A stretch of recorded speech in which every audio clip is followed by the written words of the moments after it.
Hello everyone, welcome back to our channel. आज हम explain करने वाले हैं 2006 में मूवी द प्लेग क्यू। कहानी की शुरुआत होती है एक डेविड नाम के आदमी को दिखाते हुए, जो सुबह सुबह अपने 8 साल के बेटे जेक को उठाने के लिए जाता है ताकि वो स्कूल के लिए लेट ना हो जाए।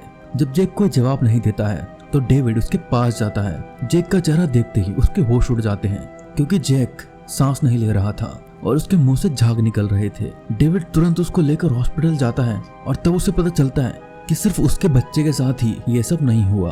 पूरे अस्पताल में बच्चों के माँ बाप अपने बच्चों को हाथों में लिए घूम रहे थे। इसके बाद टीवी पर खबर आती है कि दुनिया में 9 साल से कम उम्र के बच्चों की सेम हालत हो गई है, मगर किसी भी साइंटिस्ट के पास इसका कोई सॉल्यूशन नहीं है। जल्द ही सभी माँ बाप अपना गुस्सा जताने लगते हैं और सड़कों पर आ जाते हैं, मगर ये कोई नहीं जानता कि इसका असली जिम्मेदार कौन है। देखते ही देखते कुछ हफ्ते, महीने और साल बीत जाते हैं, मगर बच्चे कभी ठीक नहीं होते। जो भी बच्चे उस साल के बाद पैदा होते हैं वो भी इसी तरह अधमरे होते हैं, जिसकी वजह से पूरी इंसान प्रजाति के खत्म होने का खतरा बन चुका है। इसके बाद इन बीमार बच्चों के इलाज के लिए और माँ बाप को और बच्चे पैदा करने से रोकने के लिए बहुत सारे कानून बनाए गए, जिसकी वजह से दुनिया भर में लड़ाइयाँ होने लगी, दंगे होने लगे। इधर इन बच्चों को दिन में एक ही वक्त पर दौरे पड़ते थे। वैज्ञानिकों के पास इन दौरों का कोई जवाब नहीं था और देखते ही देखते 10 साल बीत जाते हैं।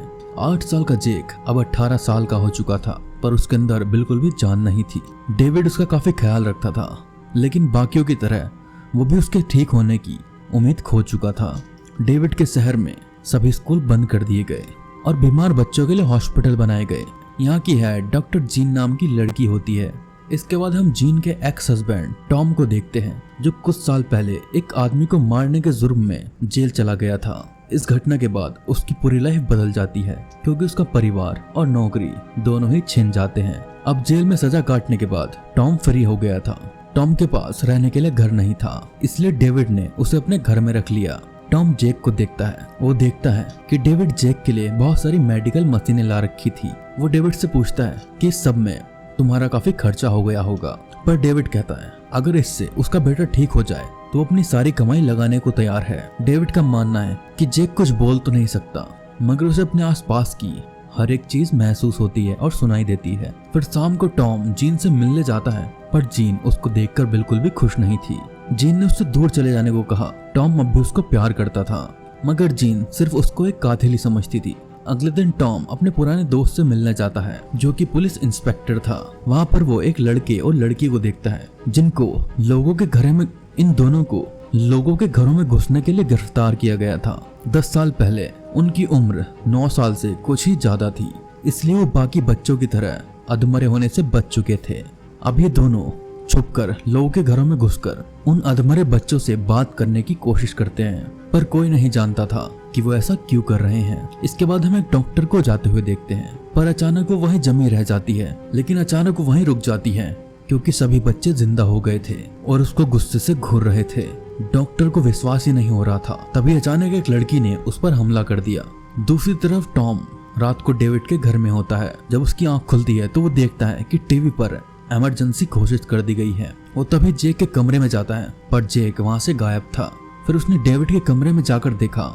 वो देखता है कि डेविड का चेहरा पूरी तरह काट कर उसे मार दिया गया था। तभी अचानक से जेक ने टॉम पर पीछे से हमला कर दिया। वो जेक के हाथों मरने ही वाला था। तभी जीन के भाई सैम ने एंड टाइम पर आकर उसकी जान बचा ली। सैम ने जेक के सर पर लोहे की रॉड से वार किया, जिससे वो खिड़की से नीचे गिर गया। फिर सैम टॉम को बताता है कि पूरे शहर के बच्चे जाग चुके हैं और उनका एक ही मकसद है, जितने भी बड़े लोग हैं उनकी जान लेना। ये कोई नहीं जानता कि वो ऐसा क्यों कर रहे हैं। तभी उनको याद आता है कि जीन रात में उन बच्चों की देखभाल कर रही थी, इसलिए वो तुरंत उसे बचाने के लिए जाते हैं। पर अचानक जेक ने फिर से उन पर हमला कर दिया। वो जैसे तैसे जेक को बेहोश करते हैं और गाड़ी से हॉस्पिटल पहुंच जाते हैं। वहां पर उनको एक नर्स की लाश मिलती है, जिसका चेहरा पूरी तरह मुड़ा हुआ था। अब वो जीन को ढूंढ रहे होते हैं। तभी अचानक कई सारे बच्चों ने उन पर हमला कर दिया। बच्चे बार बार उन दोनों का चेहरा पकड़ने की कोशिश कर रहे थे, पर तभी अचानक पुलिस स्टेशन वाले लड़का और लड़की ने उनकी जान बचा ली। उनका नाम था किप और क्लेयर। असल में बाकी बच्चों को लगता है कि किप और क्लेयर भी उनके साथ ही हैं, इसलिए उन दोनों के ऊपर किसी ने हमला नहीं किया। टॉम उन दोनों को शहर से भाग जाने के लिए कहता है और सैम के साथ जीन को ढूंढने लगता है। तभी अचानक उनको सामने से उन सभी बच्चों का झुंड आता हुआ दिखता है। और वो तुरंत एक कमरे में घुस जाते हैं। वहाँ पर उनको और भी लोग मिलते हैं जो कि बच्चों से छुपे हुए थे। वो टॉम को बताते हैं कि जीन वैंट के जरिए और लोगों के लिए दवाई लेने गई है। इसके बाद टॉम भी वैंट में घुस जाता है। कुछ मिनट बाद सैम को दरवाजा खटखटाने की आवाज आती है, इसलिए उसने बचे हुए लोगों को लॉन्ड्री पाइप के जरिए नीचे जाने के लिए कहा। वो चद्दरों को बांध कर रस्सी बनाते हैं और एक एक करके नीचे जाने लगते हैं। आखिर में सैम जाता है, लेकिन उसे रास्ते में चिल्लाने की आवाज आती है। वो समझ जाता है कि उन पर हमला हो गया है, इसलिए वो जल्दी से ऊपर आता है और उसने रस्सी को खोल दिया और उसकी गलती की वजह से ऊपर आ रही एक नर्स नीचे गिर जाती है और उसकी मौत हो जाती है। उधर टॉम वैंट में था जब एक बच्चा उसके सामने आ जाता है। वो टॉम पर हमला करने ही वाला था कि एंड टाइम पर जीन ने उसको इंजेक्शन दे दिया। इसके बाद वो दोनों बैंड से बाहर आ जाते हैं और बाकी लोगों के पास जाते हैं और कमरे में जाकर उनको पता लगता है कि सैम के अलावा बाकी सबकी मौत हो गई है। ये देखकर जीन का दिल बैठ जाता है और टॉम उसको सहारा देता है। फिर वो तीनों बाहर निकल आते हैं। वहीं पर किप और क्लेयर भी उनके साथ शामिल हो जाते हैं। फिर बाद में उनको एक पुलिस वाला मिलता है जो कि बचे हुए लोगों को सेव करने के लिए आया था। तभी एक गार्ड ने क्लेयर को बंदी बना लिया क्योंकि उसको लगता है कि वो बाकी बच्चों की तरह है। बाकी लोग उसको समझाते हैं, पर तभी असली अधमरे बच्चे उस पर हमला कर देते हैं और उसको घसीट कर ले जाते हैं। बाहर शेरिफ की पत्नी नोरा और एक इंस्पेक्टर बचे हुए थे। अचानक से पीछे से बच्चों ने उन पर हमला कर दिया और टॉम और उसके साथियों ने एंड टाइम पर आकर उनको बचा लिया। इसी बीच क्लेयर बच्चों में ही गुम हो जाती है और बाकी सब उसको छोड़कर चले जाते हैं। किप को उसकी काफी चिंता हो रही थी, पर उसे विश्वास भी था कि बच्चों को उसकी असलियत का पता नहीं चलेगा। इसके बाद उनका ग्रुप एक चर्च में रुकता है जहाँ पर जीन ने सैम की जख्मी टांग पर पट्टी की। बाकी सब एक सुरक्षित कमरे में थे। तभी टॉम चर्च की छानबीन करता है। इसी दौरान एक लड़की ने उस पर हमला कर दिया। तभी शेरिफ दौड़कर वहां पर आता है और वो देखता है कि ये लड़की उसकी ही बेटी है। उसकी पत्नी नोरा अपनी बेटी की ये हालत देखकर रोने लगती है, इसीलिए उन्होंने लड़की को मारने की जगह उसको बांध दिया। दूसरी तरफ किप को एक पादरी की डायरी मिलती है जिसमें उसने अपने अजीबोगरीब सपनों के बारे में लिखा हुआ था। कुछ घंटों बाद उन्होंने देखा उसी पादरी को बच्चों ने बाहर घेर रखा था। उन्होंने पादरी को जमीन पर पकड़ कर रखा। फिर एक बच्चे ने उसके चेहरे पर हाथ रखकर उसकी जान ले ली। मरने से पहले पादरी कहता है कि वो तैयार नहीं है।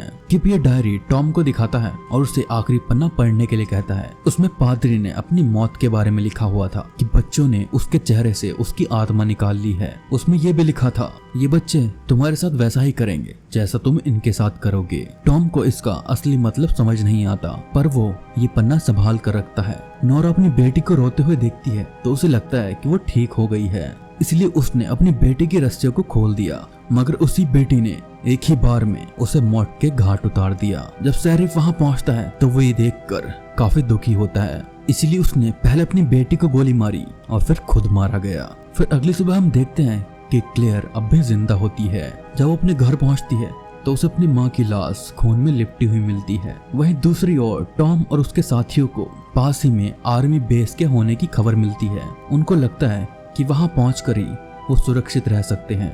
वो अपना सामान को बांधते हैं और बाहर निकल जाते हैं, मगर उनकी गाड़ी खराब होती है क्योंकि बच्चे अब गाड़ियों के इंजन को खराब करना भी सीख चुके थे और उन्होंने सारी गाड़ियों को ऐसे ही खराब कर दिया था। तभी टॉम को याद आता है कि डेविड के गैराज में भी तो एक गाड़ी है जिसे वो आर्मी बेस तक ले जा सकते हैं। सैम चल नहीं सकता था, इसलिए वो और इंस्पेक्टर चर्च में ही रुक जाते हैं और बाकी सब डेविड के घर पैदल जाते हैं। उनकी गाड़ी लेकर निकलने से पहले ही एक लड़की उनके सामने आ जाती है। तभी क्लेयर ने वहां पर आकर लड़की को शूट कर दिया। वो सबको बताती है कि बच्चे बहुत तेजी से नई नई चीजें को सीख रहे हैं और अब उन सबके पास बंदूकें भी हैं। दूसरी तरफ चर्च में इंस्पेक्टर और सैम पर बच्चों के एक झुंड ने हमला कर दिया था। कुछ देर बाद जब उनके साथी चर्च में जाते हैं तो उनकी लाशों को देखकर उनका दिल टूट गया। जीन अपने भाई को देखकर बहुत रोने लगी। अचानक वो उठती है और उसने सभी बच्चों को मारने का फैसला कर लिया। फिर जब वो गाड़ी बेस की तरफ ले जा रही थी तो वहाँ पर दो लड़कों ने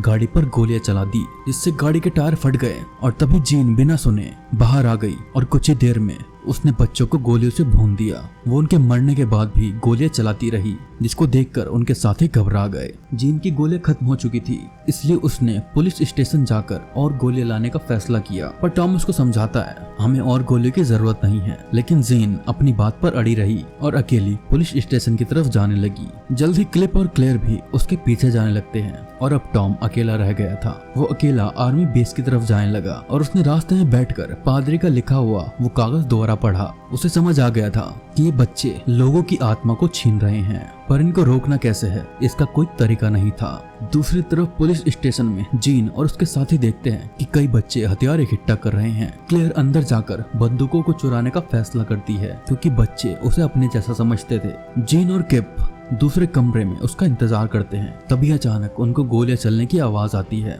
किप दौड़कर क्लेयर के पास जाता है, तब उसे पता चलता है कि क्लेयर को गोली लग चुकी है। उसने उस पर गोली चलाने वाले को मार दिया और बदले में दूसरी लड़की ने उसको भी गोली मार दी।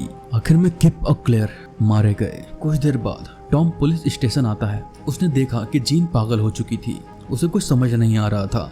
उसे लग रहा था कि बच्चों ने उसे चारों तरफ से घेर लिया है। टॉम जैसे तैसे उसको समझाता है और उसको लेकर बाहर आ जाता है। जल्द ही बच्चे उनको घेर लेते हैं। टॉम ने जीन को नीचे बैठाकर उसे अपनी जिंदगी के सबसे हसीन पल याद करने के लिए कहा। इसके बाद वो एक बच्चे के पास जाता है और उसने कहा कि मैं तैयार हूँ। टॉम समझ गया था कि ये बच्चे उन्हें वही महसूस कराते हैं जो वो उन्हें करवाएंगे। जब तुम्हें इन्हें देखकर गुस्सा और डर लगेगा तो ये तुम्हारे साथ भी बिल्कुल वैसा ही करेंगे। कुछ टाइम बाद जब जीन आंखें खोलती है तो वो एकदम अकेली होती है। आखिर में हम देखते हैं कि वो अपने घर के बाहर बैठी हुई उस पादरी का लिखा हुआ कागज पढ़ रही थी। तभी वो देखती है कि बच्चों ने उसके घर को घेर लिया है और इस बार वो बिना डरे दरवाजा खोलकर अंदर चली जाती है, क्योंकि अगर वो उन पर विश्वास करेगी तो बच्चे भी उस पर विश्वास करेंगे। और इसी के साथ ये कहानी यहीं पर खत्म हो जाती है।